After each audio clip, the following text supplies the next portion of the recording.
Okay, நம்ம வந்து உபவாசத்தை குறித்து பார்த்துட்டு இருக்கிறோம். ठीक है, हम उपवास के बारे में देख रहे हैं।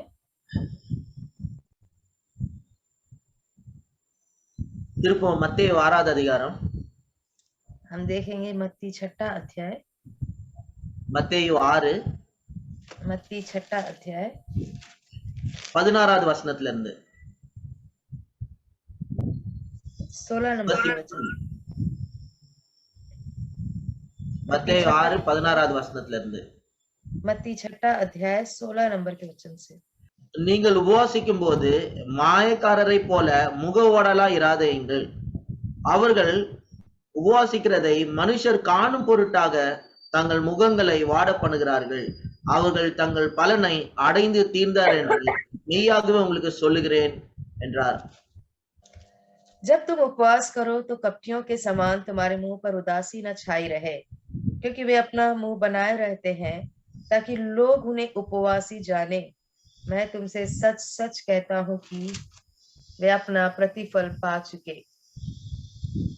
Verse 17. நீயோ உபவாசிக்கும் போது அந்த உபவாசம் மனுஷர்களுக்கு காணப்படாமல் அந்தரங்கத்தில் இருக்கிற உன் பிதாவுக்கே காணப்படும்படியாக உன் தலைக்கு எண்ணெய் பூசி உன் முகத்தை கழுவு. परंतु जब तू उपवास करे तो अपने सिर पर तेल बल और मुंह धो, ताकि लोग नहीं परंतु तेरा पिता जो गुप्त में है तुझे उपवासी जाने। அப்பொழுது அந்தரங்கத்தில் பார்க்கிற உன் பிதா உனக்கு வெளியரங்கமாய் பலனளிப்பார். इस दशा में तेरा पिता जो गुप्त में देखता है तुझे प्रतिफल देगा। பாருங்க, நம்ம சில வாரமா வந்து உபவாசத்தை பத்தி பார்த்துட்டு இருக்கோம். देखो, कुछ हफ्तों से हम उपवास के बारे में देख रहे हैं। உபவாசம் வந்து கடவுளை மாத்துறதுக்காக பண்ணல. उपवास हम परमेश्वर को बदलने के लिए नहीं रखते हैं। கடவுள் வந்து பெர்ஃபெக்ட்டா இருக்காரு. परमेश्वर सिद्ध है, परफेक्ट है। அவரு மாத்த வேண்டிய அவசியமே இல்ல. उनको बदलने की हमें जरूरत ही नहीं है। அவர் நல்லவரா இருக்கிறாரு. वो अच्छे हैं। அவர் அன்பாகவே இருக்கிறாரு. वो प्रेमी है। அவருடைய இரக்கங்களுக்கு முடிவே இல்லை. उनकी दया का अंत ही नहीं है। அவைகள் காலைதோறும் புதிதா இருக்கிறது.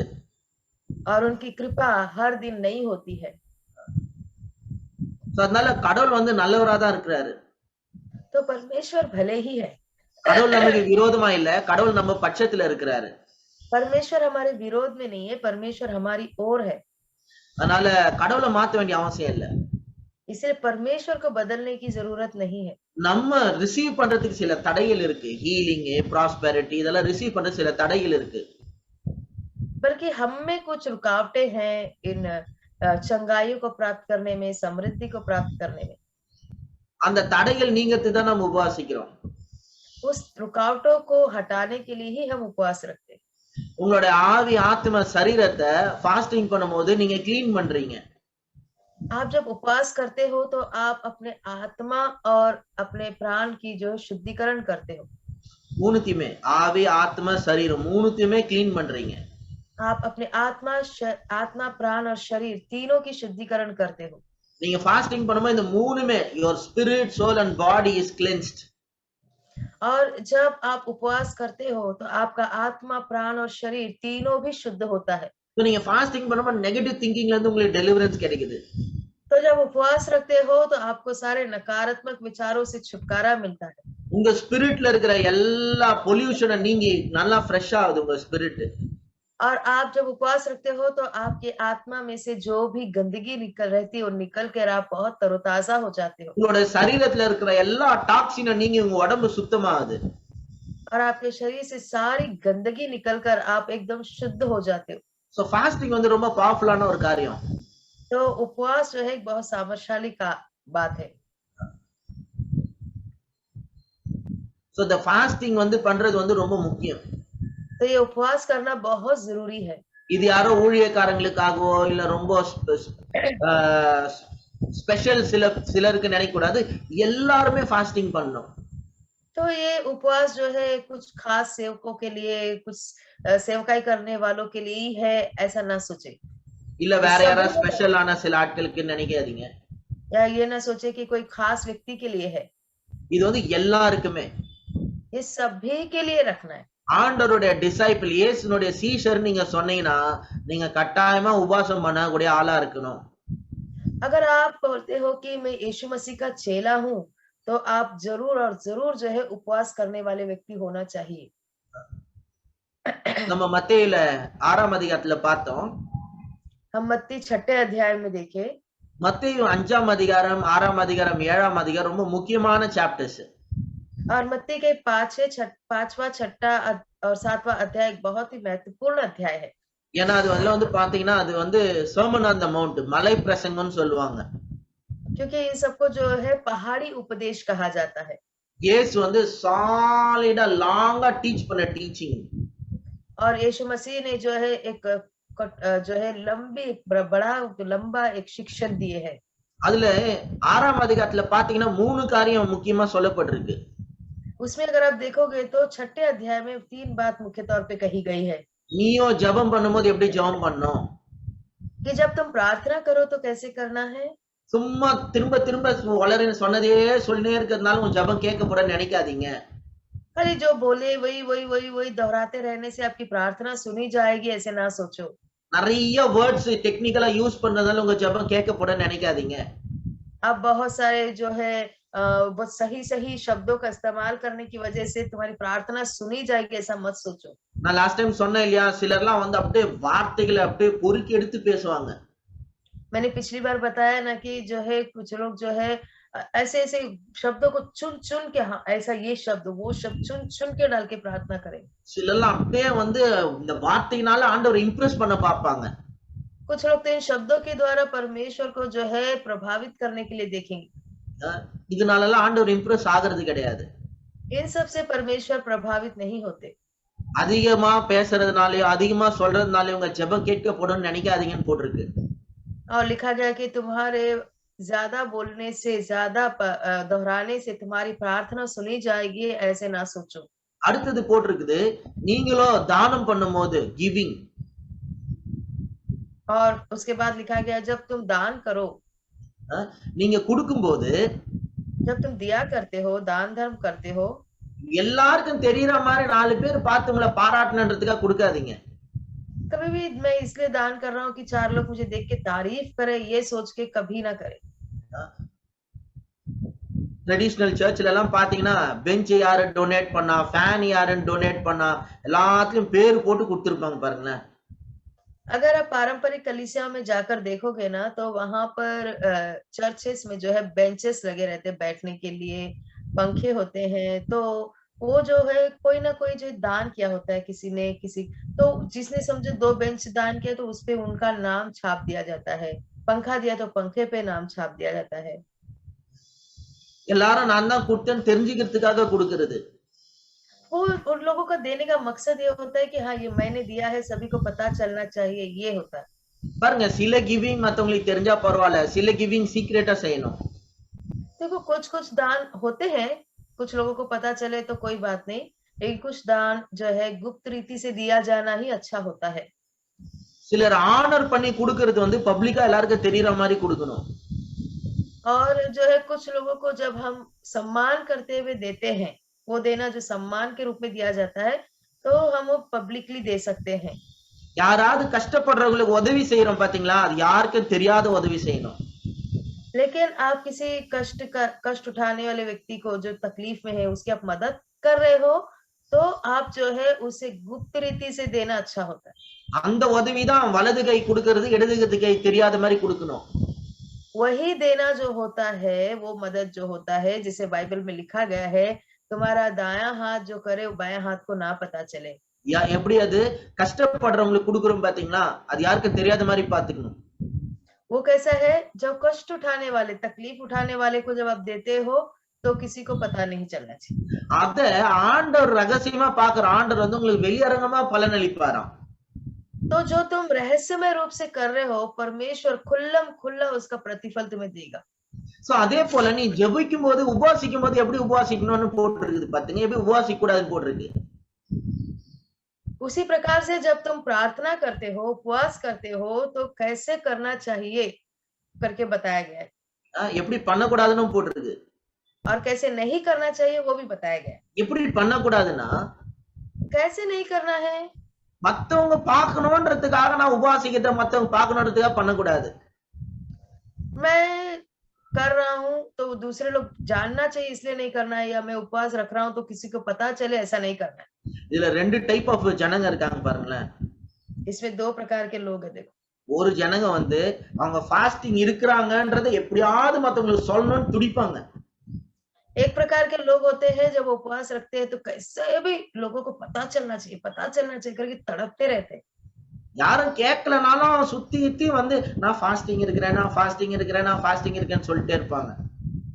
कोई पूछेगा भी नहीं कि तुम उपवास रखे हो क्या, फिर भी कैसे भी घूम घूम के आके किसी ना किसी बहाने से बताते रहेंगे मैं उपवास रखा हूँ, मैं उपवास रखा हूँ। சோ மத்தவங்களுக்கு 4 பேருக்கு தெரியணும் நான் ஃபாஸ்டிங் இருக்கிறேன் அப்படின்ட்டு அப்படி ஒரு குரூப் இருக்கு. तो ऐसा भी ग्रुप है जो बताना चाहता है कि देखो मैंने उपवास रखा है भाई। சோ இந்த ஃபாஸ்டிங் இருக்கிற விஷயம் தெரியக்கூடாதுன்னு சொல்லிட்டதுனால எக்ஸ்ட்ரீமா ரியாக்ட் பண்ற குரூப்பும் இருக்குது. तो उपवास रखे किसी को पता नहीं चलना चाहिए बोल के जब हमने बोला है बोल के कुछ ऐसे भी लोग होते हैं जो बहुत ज्यादा ही करते हैं। சொல்ல வேண்டிய நேரத்துல கூட சொல்ல மாட்டாங்க பாருங்களேன். जब बोलना चाहिए कि मैंने उपवास रखा है तभी भी नहीं बोलेंगे। திடீர்னு உங்க வீட்ல ஸ்டே பண்ணிருக்கேன்னு வச்சீங்க. अचानक से मैंने तुम्हारे घर में आके रुका हूँ समझ।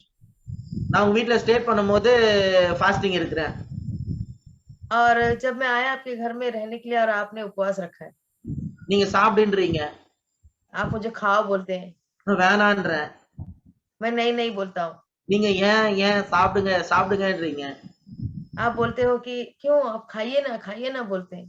அந்த நான் ஃபாஸ்டிங் இருக்கிறேன்னு சொன்னா முடிஞ்சிச்சு கதை. அது சொல்லாதனால இன்னும் விஷயம் காம்ப்ளிகேட்டட் ஆயிட்டே போயிட்டே இருக்கும். ஏன் பாஸ்டர் சாப்பிட பிடிக்கலையா இல்ல இதுயா அதுவான்னு நிறைய கேட்டே இருப்பாங்க பாருங்க. अभी देखो सामने वाला मुझे खाने के लिए कह रहा है और मैं उस दिन उपवास रखा हूँ तो मैं अगर बोल दूं कि नहीं भाई मैं उपवास रखा हूँ नहीं खाऊंगा तो खत्म हो जाती है वहां बात। लेकिन हाँ। वो नहीं बताना है ना तो बहुत ही नहीं मुझे नहीं चाहिए नहीं चाहिए नहीं चाहिए, फिर वो पूछेगी क्यों नहीं चाहिए पास्टर के पसंद नहीं है मेरा खाना क्या हो गया, तो बात को बहुत ही कॉम्प्लिकेट करते हैं, जटिल बना देते हैं। நீங்க ஃபாஸ்டிங் இருக்கிறீங்கன்னு சொல்றது தப்பு இல்ல. நான் ஃபாஸ்டிங் இருக்கணும்னு தெரிஞ்சுக்கணும் எல்லாரோன்ற எண்ணத்துல சொன்னீங்கன்னா தான் தப்பு. देखो मैं उपवास रखा हूँ साधारण तौर पर अगर आप बोलते हो तो इसमें कोई हर्ज नहीं है, लेकिन आपके मन में एक विचार है कि मैं लोगों को बताना है कि मैं उपवास रखा हूँ इसलिए आप बताते हो कि मैंने उपवास रखा तो गलत है। யார் வீட்ல ஸ்டே பண்றீங்கன்னா நீங்க முன்னாடியே சொல்ல வேண்டியது இருக்கும். நாளைக்கு நான் சாப்பிட மாட்டேன். அப்பனா உங்களுக்கு அவங்க சாப்பாடு செய்யாம இருப்பாங்க. செஞ்சிட்ட பிறகு நான் சாப்பிட மாட்டேன்னா சொன்னா வருத்தப்படுவாங்க. तो देखो कल आपने उपवास रखने का ठाना है और कहीं जाना है तो आपको पहले ही उनको बता देना चाहिए कि देखो मैं आज उपवास में मैं खाऊंगा नहीं, तो सामने वाले के लिए अच्छा होता है। नहीं तो वो बनाने के बाद आप बोलेंगे मैं आज उपवास में हूं तो उनके लिए उनको बहुत दुख होगा। எல்லாம் தட்டெல்லாம் டேபிள்ல வச்சு சாப்பிட கூப்பிடும்போது சொல்லுவாங்க நான் இன்னைக்கு சாப்பிட மாட்டேன்னு சிலரு. और टेबल में खाना सब परोसने के बाद में वो आके बोलेंगे नहीं नहीं मैं उपवास में हूँ आज। அதெல்லாம் வந்து முட்டாள்தனம் பாத்துங்க. ये सब मूर्खता है देखो। முன்னாடி இன்ஃபார்ம் பண்ணணும். அப்போ அவங்க உங்களுக்காக கஷ்டப்பட்டு செய்ய மாட்டாங்க.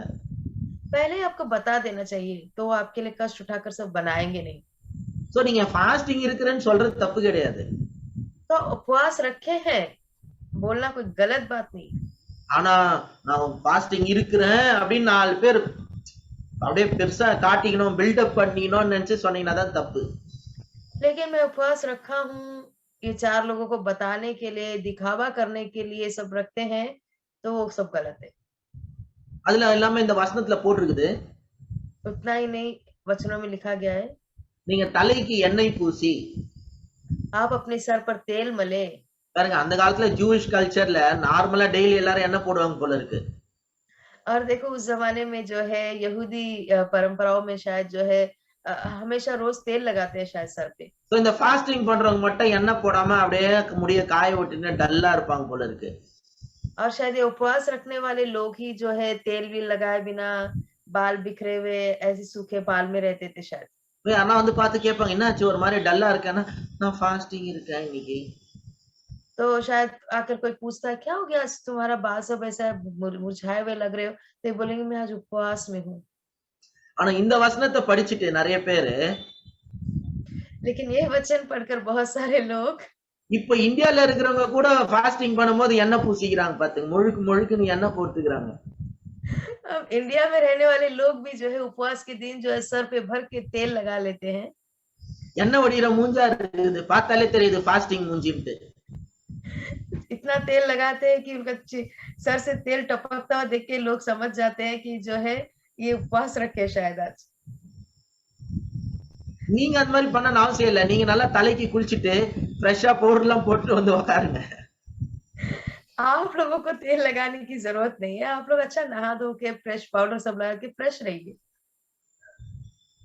சில காரியத்தை வந்து நம்ம புரிஞ்சுக்கணும் பாத்துங்க. तो कुछ बातों को हमें समझना है। देखो ஒரு சர்ச்சில் ஃபாஸ்டிங் பிரேயருக்காக ப்ரீச் பண்ண கூப்பிட்டுருந்தாங்க. एक चर्च में उपवास की प्रार्थना करने के लिए हमें बुलाया गया எல்லாம் முக்கவாசி பேர் லேடிஸ் தான் இருந்தாங்க. और वहां पर जो है पौना हिस्सा महिलाएं थी।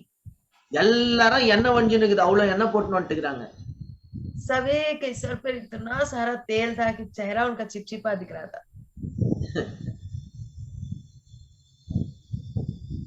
எண்ணெய் போடணும்னு அவசியம் இல்லை, நீங்க ஃபாஸ்டிங் இருக்கணும்ன்றது அவசியம். देखो आपको तेल लगाना जरूरी नहीं है, उपवास रखना जरूरी है। ஃபாஸ்டிங் இருக்குதா 4 பேருக்கு சொல்லணும்ன்ற அவசியம் கிடையாது.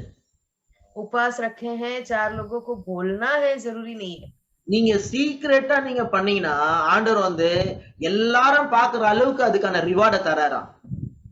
आप इसे रहस्यमय रूप से करके गुप्त रीति से आप उपवास रखो, परमेश्वर खुल्लम खुल्ला सभी के सामने आपको उसका प्रतिफल देंगे। வெளியரங்கமா ஆண்டவர் உங்களை வந்து பிளஸ் பண்றாரு, வெளியரங்கமா ஆண்டவர் அதுக்கான பலன் அளிக்கிறாரு. परमेश्वर जो है आपको जो है खुल्लम खुल्ला जो है सभी के सामने आशीष देगा। சோ அப்ப பார்த்து எல்லாரும் பார்த்து தெரிஞ்சுக்குவாங்க, நீங்க உபவாசம் பண்ணிருக்கீங்க பாருங்க, உங்க லைஃப்ல எவ்வளவு பிளெஸிங்ஸ் எவ்வளவு மேனிஃபெஸ்ட் ஆயிருக்குன்னு அப்ப பார்த்து சிலர் தெரிஞ்சுக்குவாங்க. तब लोग जो है देखेंगे कि परमेश्वर ने उनको उपवास रखने की वजह से कितने सारे आशीषें दिए हैं करके। பாருங்க, நீங்க உபவாசிக்கிறதுல உங்களுக்கு பெரிய பலன் இருக்கு. देखो आप उपवास रखने में आपको बहुत बड़ा जो है फल मिलता है। எல்லாரும் சொல்லுங்க, நான் உபவாசிக்கிறதுல பெரிய பலன் இருக்கு. सभी लोग बोले मेरे उपवास रखने से बड़ा फल प्राप्त होता है। நான் ஃபாஸ்டிங் பண்ணனா அதுக்கான ஆண்டவர் ரிவார்டை கொடுப்பாரு. मैं उपवास रखूंगा तो परमेश्वर इसका मुझे बड़ा आशीष देंगे। சோ இன்னைக்கு என்னோட செய்தி என்னன்னா, உங்களை ஃபாஸ்டிங் பண்றதுக்கு என்கரேஜ் பண்ண, ஸ்டேர் அப் பண்ண, அதான் என்னோட செய்தி இன்னைக்கு. और देखो आज मेरा उपवास रखने का कारण ही है कि जो है आपको मैं जो है उपवास रखने के लिए प्रोत्साहित करूं। பாருங்க, ஃபாஸ்டிங் பண்றதுன்றது ரொம்ப கஷ்டமான ஒரு காரியமா இருக்கு. देखो उपवास रखना एक बहुत ही कष्टदायक कार्य है। டெய்லி அது ஒரு பெரிய போராட்டமாவே ஆயிடுது சில நேரத்துல. रोज जो है किसी के लिए एक बहुत बड़ा जो है एक संघर्ष होता है। உங்களை பத்தி எனக்கு தெரியாது, ஆனா எனக்கு அது பெரிய போராட்டமா இருக்கு. आपके बारे में पता नहीं, मेरे लिए एक बहुत बड़ा संघर्ष है। ठीक है, பெரிய அது வந்து ஒரு போராட்டமா இருக்குது और बहुत बड़ा एक संघर्ष है। சாப்பிடலாமா வேண்டாமா, और खाएं या नहीं खाएं। இன்னைக்கு ஃபாஸ்டிங் இருக்கலாம் நினைப்போம், சரி நாளைக்கு ஃபாஸ்டிங் இருக்கலாம் நினைப்போம், திருப்பி நாளைக்கு ஃபாஸ்டிங் இருக்கலாம் நினைப்போம். हम सोचेंगे आज उपवास रखे, चलो कल आज नहीं जाने कल रखते हैं, कल नहीं परसों रखते हैं। அந்த மாதிரி நான் சொல்றது உங்களுக்கு புரியுதா? இன்னைக்கு ஃபாஸ்டிங் இருக்கலாம் நினைப்பீங்க, ஆனா சாப்பிடுவீங்க நாளைக்கு இருந்துக்கலாம்ட்டு. आप उपवास रखने को सोचते हैं, फिर सोचे जान दो आज तो खा लेता हूँ कल रखता हूँ। அது மாதிரி நிறைய நாள் கேன்சல் ஆயிட்டே போகும். ऐसे जो है बहुत बार जो है कैंसिल होता चला जाता है। சில நேரத்துல ஃபாஸ்டிங் இருந்தாலும் நம்மளால கம்ப்ளீட் பண்ண முடியாது. और कभी-कभी जो है हम उपवास रखते हैं लेकिन पूरा नहीं रख पाते। சோ அதுக்கான கிரேஸ் வேணும் பாத்தீங்களா, அதுக்கான கிரேஸ் வேணும். तो उसके लिए एक अनुग्रह की आवश्यकता पड़ती है। देखो ஃபாஸ்டிங் இருக்கிறதுக்கான ஒரு பெரிய கிருபை வேணும் நம்மளுக்கு. और उपवास रखने के लिए एक बहुत बड़ी कृपा की आवश्यकता होती है। அது நம்ம வந்து ஆண்டவர் கிட்ட ரிசீவ் பண்ணோம், நம்ம வந்து ஆண்டவர் கிட்ட அதை கேட்டு பெற்றுக்கொள்ளணும் அந்த கிருபையை. तो वो कृपा जो है हमें परमेश्वर से मांग कर पाना चाहिए। அந்த மாதிரி ஒரு கிரேஸ் இருந்துச்சுன்னா நீங்க எப்படிப்பட்ட சிச்சுவேஷன்ல வேணாலும் சாப்பிடாம இருக்கலாம். अगर वो अनुग्रह मिल गया तो आप कैसे भी हालात में जो है खाए बिना रह सकते हो। நான் ஒரு பாஸ்டரோட டெஸ்டிமனி படிச்சிட்டு இருந்தேன் ஃபாஸ்டிங் பத்தி. और मैं जो है एक पास्टर के बारे में पढ़ रहा था, गवाही के बारे में, ஃபாஸ்டிங் பத்தி டெஸ்டிமனி और उपवास के बारे में गवाही। அவர் வந்து பாத்தீங்கன்னா ஒரு 5 நாள் ஃபாஸ்டிங் இருந்திருக்காரு. वो देखेंगे तो 5 दिन का उपवास किए हुए थे. அவர் அந்த டைம்ல பாஸ்டர் கிடையாது, இந்த ரோட்ல பைப்பு போடுறாங்க இல்லையா, அங்க வேலை செய்யறவர். और उस समय वो पासबान नहीं थे, वो जो रोड में सब पाइप डालते हैं ना, उस काम में थे। சோ அவர் வந்து பாத்தீங்கன்னா குழி நோண்டணுமா கடபார் வச்சு. तो जो है सब्बल रखकर जो है उन्हें खड्डा खोदना पड़ता था। வெயில்ல 33 30 டிகிரி செல்சியஸ்ல और उस इतनी जो है गर्मी में के तापमान तभी 33 32 डिग्री होता है। இடுப்புலாம் அப்படி வலிக்கும் பாத்துங்க. कमर सब उतना दुखता था வேர்த்து ஊத்துமா, தண்ணி தனியா வேர்த்து ஊத்துமா. और ऐसे उस गर्मी की में पसीना, उनको इतना पसीना छूटता था। அப்படி வேலை 8 மணி நேரம் வேலை செஞ்சுக்கிட்டு 5 நாள் ஃபாஸ்டிங் இருந்தாராம். மதியானத்துல ஆரஞ்சு ஜூஸ் மட்டும் குடிப்பாராம். और उस धधकती गर्मी में वो उपवास रख के 5 दिन उपवास रख के काम भी करते थे, उपवास भी रखे थे। सिर्फ दोपहर को जो है 1 गिलास जो है ऑरेंज जूस पीते थे। எல்லாம் வேலை செய்யறவங்க எல்லாம் உட்கார்ந்து சாப்பிடுவாங்களா, और काम करने वाले सब लोग बैठकर खाना खाते थे இவர் மட்டும் ஆரஞ்சு ஜூஸ் எடுத்து அப்படியே கொஞ்சம் கொஞ்சமா குடிச்சுன்னு இருப்பாராம். और ये बैठकर जो है ऑरेंज जूस लेकर थोड़ा थोड़ा पीते थे। எல்லாரும் சொல்லுவாங்களாம், டேய் சாப்பிடாத இருந்து செத்து போயிட போற. सभी लोग बोलते थे, अरे तू खाए भी ना रहेगा तो मर जाएगा रे, எதனா ஆயிட போகுது உனக்கு. तुझे कुछ हो जाएगा। ஆனா இவர் சொல்லுவாரா, the lord is my strength அப்படின்னு சொல்லுவாராம். लेकिन वो बोलते थे, परमेश्वर ही मेरी ताकत है, எனக்கு கடவுளே எனக்கு அவனோட பலன், पर मेरा परमेश्वर ही मेरा बल है, எனக்கு ஒண்ணும் ஆகாது அப்படின்னு சொல்லுவாராம். मुझे कुछ नहीं होगा, ऐसा वो बोलते थे। இவரு ஃபாஸ்டிங் இருக்கிறத பார்த்து அந்த குரூப்ல ஒரு கிறிஸ்டியன் ஒருத்தர் இன்ஸ்பயர் ஆகி அவரும் ஃபாஸ்டிங் இருக்கலாம் ட்ரை பண்ணாராம். इनका उपवास देखकर जो इनके ग्रुप में एक जन था, वो भी जो है उपवास रखूंगा करके ट्राई की। அவருக்கு இத்தனைக்கும் வந்து குழி நோண்டுற வேலை எல்லாம் இல்ல, சூப்பர்வைஸ் பண்ற வேலை தான். और उनका तो उतना कुछ भारी काम नहीं था खड्डा वगैरह खोदने का, वो जो है सिर्फ जो है सुपरवाइजिंग का काम करते थे। அவரும் கிறிஸ்டியன், இவரை பார்த்து இன்ஸ்பயர் ஆகி சரி நானும் ஃபாஸ்டிங் பண்றேன். और वो भी क्रिश्चियन थे, तो उन्होंने जो है उनसे जो है प्रोत्साहित होके मैं भी उपवास रखूंगा बोल के रखे। சரி அவரும் போயிட்டு ஆரஞ்சு ஜூஸ் வாங்கி வந்துட்டாராம். तो वो भी जाकर जो है ऑरेंज जूस लेकर आए। ஸோ மதியானத்துல லஞ்ச்ல நான் ஆரஞ்சு ஜூஸ் குடிப்பேன், அது வரைக்கும் எதுவும் சாப்பிடாம, காலையில இருந்து எதுவும் சாப்பிடாம வேலையில இருந்திருக்காரு. तो वो भी जो है सुबह से उपवास रखे, दोपहर को कुछ खाए बिना जो है ऑरेंज जूस पीते थे। ஆனா மதியானத்துக்கு முன்னாடியே மைக்கச்சு விட்டாராம். लेकिन दोपहर से पहले ही वो चक्कर आके गिर गए। இவங்க பிரேக் டைம்ல போய் பாக்குறாங்க, பார்த்தா ஆள் விழுந்து கிடக்குறாராம். और ये लोग ब्रेक के टाइम में जाके देखे तो वो व्यक्ति जो है बेहोश होके पड़े। இவங்க தண்ணி எல்லாம் தெளிச்சு எழுப்பி விட்டாங்க. और ये लोग पानी सब छिनक के उनको उठाए। எழுப்பினோட சொல்றான், எப்பா என்னால ஃபாஸ்டிங்ல இருக்க முடியாதுப்பா, என்னால ஃபாஸ்டிங்ல இருக்க முடியாது. और उठकर वो बोल रहे, नहीं रे बाबा, मेरे से सब उपवास नहीं होगा, मेरे से सब उपवास नहीं होगा। அப்பதான் இவரு சொன்னாராம், तभी इन्होंने कहा, ஃபாஸ்டிங்ல இருக்க கடவுளோட கிருபை வேணும். उपवास सब रखने के लिए परमेश्वर की कृपा चाहिए। 5 நாள் வேலை செஞ்சுக்கிட்டே அவரால ஃபாஸ்டிங் பண்ண முடிஞ்சிருக்கு. 5 दिन वो काम करते हुए उपवास रख पाए हैं। அதுவும் வெயில்ல குழி நோண்டுற வேலை, வேர்க்கும் பயங்கரமா, வெயில் வேற, இடுப்புலாம் வலிக்கும், அதுலயே ஒரு ஃபாஸ்டிங் இருந்திருக்காரு. वो भी उस कड़ी धूप में खड्डा खोदना का काम उनका है सबल से, और कमर में भी दुखता था, फिर भी वो उस पसीना बहता रहता था पूरा दिन, उसमें वो उपवास रखते थे। பாருங்க, ஆண்டவர் அதுக்கான கிரேஸ தராரு. देखो परमेश्वर इसके लिए उन्हें कृपा देते हैं। சாப்பாடு ஒரு பெரிய டெம்ப்டேஷன் நம்மள எல்லாரையும் புடிச்சு வச்சிருக்குது. देखो खाना एक बहुत बड़ा जो है परीक्षा है, इसमें उस सबको पकड़ के रखा है। நீங்க அதுல இருந்து டெலிவர் ஆகணும். आप इसमें से छुटकारा पाना है। அதாவது எப்பவுமே சாப்பிடாம இருக்கணும்னு இல்ல, சில நேரத்துல சாப்பிடாம இருக்கவும் முடியணும் உங்களுக்கு. देखो ऐसा नहीं कि कभी भी खाए बिना रहना है, लेकिन कभी कभी आप खाए बिना रहने होना चाहिए। நீங்க பாருங்களேன், ஃபாஸ்டிங் இருக்கிறதுக்கு அவ்வளவு ஈஸி கிடையாது, பயங்கரமான டெம்ப்டேஷன் வரும். देखो उपवास रहना इतना आसान नहीं है, कभी कभी परीक्षाएं आती है।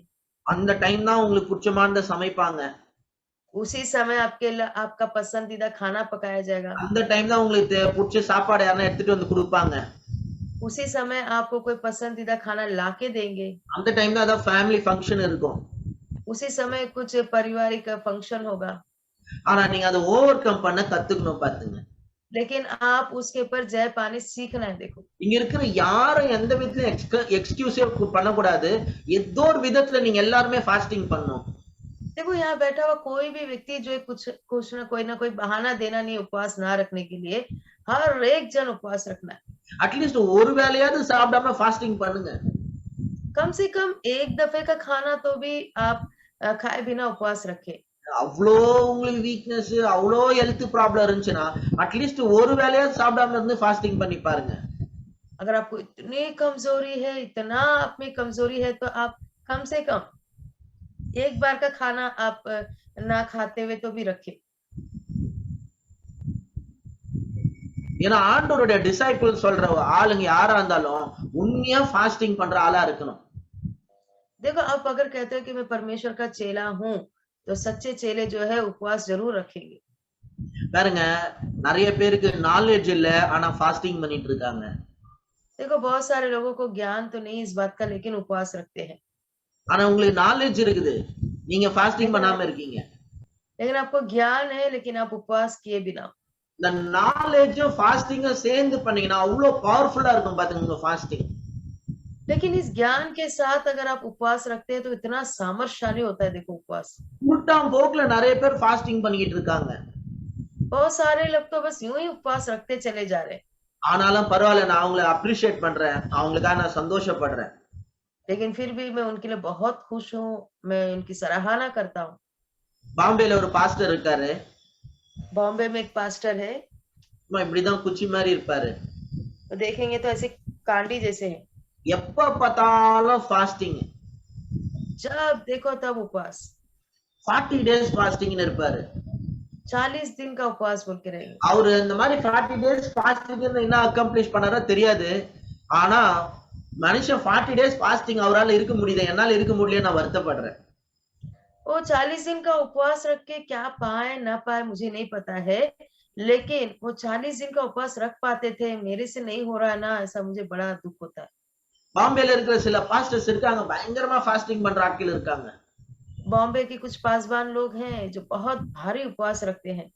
என் ஃப்ரெண்ட் பாஸ்டர் தாமஸ்லாம் நிறைய டைம் 40 days ஃபாஸ்டிங் இருந்திருக்காரு. मेरे मित्र पासवान थॉमस जो है कई बार 40 दिन का उपवास सब रखे। சொல்லுவாரு, अनिल நிறைய பிரேக் த்ரூ நான் ஃபாஸ்டிங் இருந்தப்பதான் நடந்துச்சுன்னு சொல்லுவாரு. वो बोलेंगे कि बोलते हैं कि जब मैं उपवास रखता हूँ ना, तब बहुत सारी ब्रेक थ्रूस आते, बेदारी उपवास के दौरान ही मुझे मिलती है। பாருங்க, நிறைய பேருக்கு அதெல்லாம் புரியாது. देखो बहुत सारे लोगों को ये सारी बातें नहीं समझेगी। ஆவிக்குரிய காரியத்தை ஆழமா போன நினைக்கிறவனுக்கு மட்டும்தான் ஃபாஸ்டிங் மேல அக்கறையே இருக்கும். और जो लोग आत्मिक बातों में गहराई तक जाना चाहते हैं, वे लोग ही उपवास के बारे में बहुत जागरूक रहते हैं। யாரு ஃபாஸ்டிங்லாம் பண்ண முடியலையோ அவங்க சூப்பர்ஃபிஷியலான கிறிஸ்டியனா தான் இருக்காங்க. जो लोग उपवास कर नहीं पाते हैं, वो सिर्फ नाम मात्र के क्रिश्चियन लोग जैसा ही है। ரட்சிக்கப்பட்ட புதுசுல நிறைய பேர் ஃபாஸ்டிங் பண்ணிருப்பாங்க, அது ஒரு ஆர்வ கோளாறு ஃபாஸ்டிங் அது. और उद्धार पाए तब नया नया रहते हैं तो उपवास रखे रहते हैं। वो एक शुरुआत की उनके अंदर बहुत बोलते ना, अभी नया नया आए हैं तो वो चाहत में वो रखते हैं। இப்போ ரொம்ப வருஷம் ஆன பிறகு ஃபாஸ்டிங் பண்ற ஆளுங்க யார் இருக்காங்களோ அவங்க தான் வந்து ரியலாவே ஸ்பிரிச்சுவலான காரியத்துல போயிட்டு இருக்காங்கன்ற அர்த்தம். लेकिन बहुत सारे साल बीत गए मसीह में, फिर भी अभी भी वो उपवास रखते हैं, अभी भी उपवास रखते हैं, वे लोग ही सच में जो है मसीह को ये कर रहे हैं। நான் சொல்றது உங்களுக்கு புரியுதா? समझ में आ रहा है? ரட்சிக்கப்பட்ட புதுசுல யாரோடய சேர்ந்து ஃபாஸ்டிங் பண்ணலாம் பெரிய விஷயம் இல்ல. இப்போ ஃபாஸ்டிங் பண்றீங்களா? नया नया मसीह में आए तभी किसी के साथ मिलकर उपवास किया, वो बड़ी बात नहीं है। अब इतने साल के बाद भी अभी भी उपवास रखते हो क्या? பைபிள்ல சில ஆட்களை பத்தி போட்டிருக்கு பாருங்க, வயசான காலத்துல கூட ஃபாஸ்டிங் பண்ணிருக்காங்க. और बाइबल में कुछ लोगों के बारे में कहा गया है, वो बड़ी उम्र होने के बाद भी, बुजुर्ग होने के बाद भी उपवास रखते हैं। ஆனா இன்னைக்கு நம்ம என்ன சொல்றோம், எனக்கு வயசாயிடுச்சு ஃபாஸ்டிங் பண்ண முடியல அப்படின்ட்டு. लेकिन हम अभी क्या कहते हैं, नहीं नहीं मेरी उम्र हो गई है, हम उपवास नहीं रख सकते हैं। ஆனா வயசாயிடுச்சு, நல்லா சாப்பிட முடியுது, ஆனா வயசானா ஃபாஸ்டிங் பண்ண முடியல. उम्र हो गई है, अच्छा खाने को होता है, लेकिन उपवास रखने को नहीं होता। ஜெனரலா பாத்தீங்க அப்படின்னு சொன்னா வயசாக வயசாக சாப்பாடு குறைக்கணும். और आमतौर पे अगर देखा जाए तो जैसे जैसे आपकी उम्र होती है आपको खाना कम करते जाना है, ஆ? வயசாக வயசாக என்ன பண்ணணும்? சாப்பாடை குறைக்கணும். और उम्र होते होते आपको क्या करना है, खाना कम करते जाना है। சின்ன வயசுல பசங்க நல்லா சாப்பிடுவாங்க. और छोटी उम्र में लोग अच्छा खाते हैं, பெருசாயிட்ட பிறகு நிறைய சாப்பிடணும்னு அவசியம் கிடையாது. बड़े होने के बाद इतना खाने की जरूरत नहीं है। அது மட்டும் இல்ல, इतना ही नहीं, நம்மளோட ஸ்ட்ரெngth வந்து ஆண்டவரோட வார்த்தையில இருந்து டிரைவ் பண்ண கத்துக்கணும். वह अपनी ताकत परमेश्वर के वचन से उनको लेने आना चाहिए। நான் திரும்பியும் சொல்றேன். मैं फिर से कहता हूँ, வெறும் சாப்பாடு இருக்குது பாருங்க. அந்த சாப்பாடு வந்து உண்மையா பலன் கொடுக்குதுன்னு நினைக்கிறோம் கிடையாது. அது வீக் தான் பண்ணுது நம்மள. और जो खाने के ऊपर रहते हैं कि खाना खाने से हमको ताकत मिलेगी, मैं आपको बताना चाहता हूँ खाना आपको कमजोर ही करता है। நிறைய டைம் நம்மள உடம்ப வந்து வீக் பண்ணுது, வயசாக்குது, சீக்கிரமா வயசாகுது. और कई बार हमारा जो है शरीर जो है जल्दी बुढ़ापे की ओर जाता है। அதிகமா சாப்பிடுறதுனாலயே நம்ம வயசானவங்க மாதிரி தெரியுறோம். ज्यादा खाने की वजह से ही हम जो है उम्र वाले नजर आते हैं। நான் சொல்றேன் பாருங்க. நீங்க मैं கம்மியா कहती சாப்பிடுற हूँ, ஆளா இருந்தா நீங்க இப்ப இருக்கிறத விட இன்னும் யங்கா தெரிவீங்க. अगर आप कम खाने वाले व्यक्ति हैं तो अभी आप जितने उम्र वाले दिखते हैं उससे भी कम दिखेंगे। எவ்வளவு வயசானாலும் நீங்க ஃபாஸ்டிங் பண்ணலாம். आपकी कितनी भी उम्र हो आप उपवास रख सकते हो। ஃபாஸ்டிங் பண்றதுக்கு எக்ஸ்கியூஸ் எல்லாம் முதல்ல தூக்கி போட்டு ஃபாஸ்டிங் பண்றதுக்கு எனக்கு கிரேஸ் தாங்கன்னு ஆண்டவரை கேளுங்க. उपवास रखने के ना रखने के बहाने बनाने से ज्यादा उपवास रखने का मुझे कृपा दो प्रभु, अनुग्रह दो प्रभु, ये कहे। பைபிள்ல லூக் சாப்டர் 2ல ஹானான்ற ஒரு தீர்க்கதரிசி இருந்தாங்க. அவங்கள பத்தி போட்டிருக்குது. और बाइबल में हाना बोलकर एक जो है भविष्यवक्ता थे, उनके बारे में कहा गया है। வாசிப்போம் லூக்கா 2ஆம் அதிகாரம். हम देखेंगे लूका 2 अध्याय। அவங்களுக்கு பாருங்க கிட்டத்தட்ட 84 வயசா இருந்திருக்குது. और उनको देखो करीब करीब जो है 54 साल था। Now there was one Anna, a prophetess, the daughter of Penuel of the tribe of Asher. She was of a great age and lived with a husband 7 years from her virginity. And verse 37. And this woman was a widow of about 84 years, who did not depart from the temple, but served God with fasting and prayer night and day.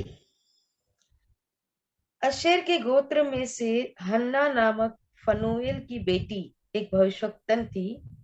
वह बहुत बूढ़ी थी और विवाह होने के बाद 7 वर्ष अपने पति के साथ रह पाई थी। वह 84 वर्ष से विधवा थी और मंदिर को नहीं छोड़ती थी, पर उपवास और प्रार्थना कर करके रात दिन उपासना किया करती थी। இங்க பாருங்க 84 வயசு அந்த அம்மாக்கு. देखो उस माँ का उम्र जो है 84 था। எப்போ கல்யாணம் ஆச்சுன்னு தெரியல. कब शादी हुआ पता नहीं। 7 வருஷம் தான் புருஷனோட இருந்திருக்காங்க. और 7 वर्ष ही पति के साथ थी। புருஷன் சேர்ந்துட்ட பிறகு அப்படியே பாவம் பரிதாபமா சுத்திக்கிட்டு இல்ல அந்த அம்மா. अयो मेरा पति मर गया बोल के यहाँ वहां भटकती नहीं रहती थी। சிலர் அந்த பரிதாபத்திலேயே வாழ்க்கையை கழிஞ்சிட்டு பாருங்களேன். कुछ लोग देखो उसी तरस में ही जिंदगी निकाल लेते हैं। ஆனா இந்த அம்மா ஆலயத்தை விட்டு போவே இல்லையா. लेकिन ये महिला, ये स्त्री जो है मंदिर परमेश्वर का भवन छोड़ के गई ही नहीं। ஆலயத்திலே இருந்துகிட்டு ஜெபமும் உபவாசம் தான். ராத்திரி பகல் பாத்தீங்கன்னா ஜெபமும் உபவாசம் தான். और मंदिर में ही रहती थी, रात दिन उपवास प्रार्थना इसी में रहती थी। எவ்வளவு ஒரு அற்புதமான ஒரு காரியம் பாருங்களேன். कितना एक अद्भुत कार्य देखो। இந்த மாதிரி ஒரு 2-3 பேர் ஆளுங்க உலகத்துல இருந்தா எவ்வளவு சந்தோஷமா இருக்கும். ऐसे 2-4 लोग इस दुनिया में रह जाएं तो कितनी खुशी की बात है। இந்த மாதிரி ஒரு ஆள் நம்ம சர்ச்ல இருந்தா எவ்வளவு நல்லா இருக்கும்னு யோசித்து பாருங்க. ऐसा कोई व्यक्ति हमारे चर्च में है तो कितना अच्छा होगा। நீங்க இந்த அம்மா மாதிரி வந்து ஆலயத்திலேயே உட்காந்துக்கிட்டு ராத்திரி பகலும் உபவாசம் பண்ணி ஜெபம் பண்ணிட்டே இருக்கேன்னு சொல்ல, 84 வயசுல ஒருத்தவங்க அவ்வளவு உபவாசம் பண்ணிக்கிறாங்க. நீங்க ஒரு டைமாவது உபவாசம் பண்ணுங்கன்னு சொல்றேன். मैं ये नहीं बोल रहा हूँ कि जैसे ये महिला 84 वर्ष में भी रह के उपवास करती थी तो तुम प्रार्थना करती थी रात दिन, तो तुम भी ऐसी रात दिन करो, मैं ये नहीं बोल रहा हूँ। कम से कम जैसे वो 84 वर्ष की महिला रात दिन प्रार्थना करती थी, उपवास करती, तुम एक दिन तो उपवास करो हफ्ते में, महीने में, ऐसा वो मैं बोलना चाह रहा हूँ। ஒரு சில வயசானவங்க பண்ணலாம் பாத்துங்களேன். कुछ उम्र वाले लोग कर सकते हैं देखो।